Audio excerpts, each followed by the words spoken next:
Hey guys, ThePerfectG here with a quick guide on everything you need to know for Muttadile. There are a couple different methods for this, but only one good method for soloing. As long as everyone on the team is participating in this method with an average of 65 or higher woodcutting, you can actually do this in any team size up to 5 people, and it should be faster than the normal Barrage Little Mutta at 50% and ZGS Spec Big Mutta. Muttadile has the potential to do more damage and use more of your supplies than any other room in raids, so make sure you watch it to the end so you can get through Muttadile as fast as possible with great ease. And if you guys find this useful, consider dropping a like on the video and subscribe for more Perfect G content in the future. Enjoy! The method is simple. Run in, chop the tree, and click boss. But this is easier said than done. If you don't kill Muttadile fast enough, you can be constantly comboed and stacked out, so you have to stay high HP. As you approach Muttadile room, you want to make sure your gear is correct. Although blowpipe is the strongest weapon for little Muttadile, you won't be using it right away. You'll want your staff equipped with the most range defense you have in your setup. This means using Armadillo over Ancestral, Pegs over Prims, Fire or Infernal Cape over your range or mage capes, and Barrow's Gloves over the Torm or Ferocious Gloves. When you click the tendrils to enter, pray melee if Muttadile is at the entrance, and ranged if he's not. Immediately head to the tree and start chopping. Do not hit little Muttadile on the way to the tree. Woodcutting the tree is a 5-tick cycle, so between every XP drop for woodcutting, you hit little Muttadile once with your staff and chop again. You have to be very careful though. If the Muttadiles are about 40% HP or less, they'll each go to the tree 3 times to eat it and will heal to nearly full.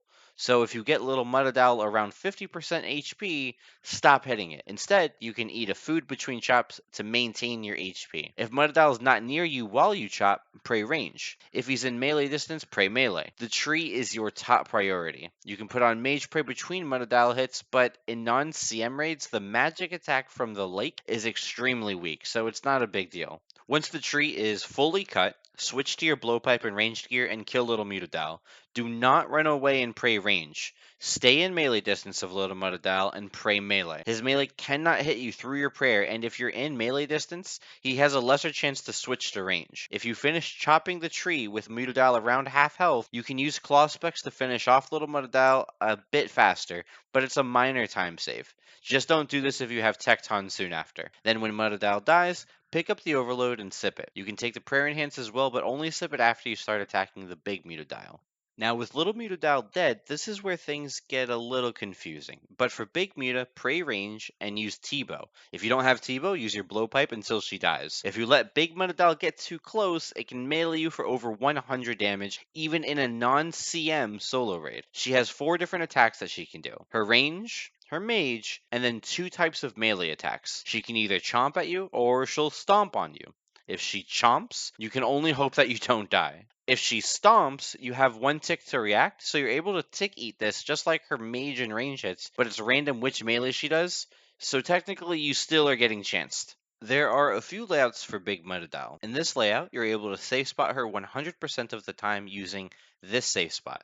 She won't be able to reach you with melee. However, in every other layout, there's either a small or large chance she can go around the corner and melee you. Here's the confusing part. Notice the direction my compass is facing. If the tree is north of the lake, then you can stand here, or alternatively here, and she usually won't go around the corner. However, if you're extremely unlucky or take too long to kill her, she may sneak around. If the compass is flipped and the tree is no longer north of the lake, no safe spot will work. She'll very quickly wrap around corners. You simply have to kill her as quickly as you can, staying out of melee distance while attacking. If she pins you against the wall, you can pray melee to mitigate some of the damage to run through her, similar to how you would do with running through Jad to block the healers. However, if you do this, make sure you're ready to tick eat. Her range attack can hit well over 50. The easiest way to describe tick eating is when the projectile animation begins, it rolls the damage that it's going to hit, but then it takes time to reach you and actually do that damage. That time in between the damage being rolled and the damage actually hitting you, you're able to eat. So you'll always have the HP that you healed at a minimum. So if you're 30 HP, Muttadile will open her mouth to hit you. If she rolls a 30,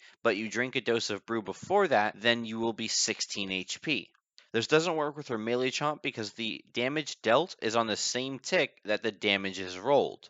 It's very worthwhile to be able to tick eat big Muttadile, especially when you start losing all of your supplies. You want to conserve by tick eating as opposed to trying to eat up the full every single time. And then just keep hitting and eventually she'll die, and that's it. You beat Muttadile. In my opinion, this is one of the most punishing rooms in all of Chambers, but it's so much simpler than some, so definitely keep at it and it'll be easy in no time. If you'd like to see me film these clips live or spectate some C+ content, come through my Twitch. I'm live just about every day, and I'll leave a link down in the description if you want to check me out. And don't forget to like and subscribe the video so you can come here for more Perfect G content in the future. Thanks for watching.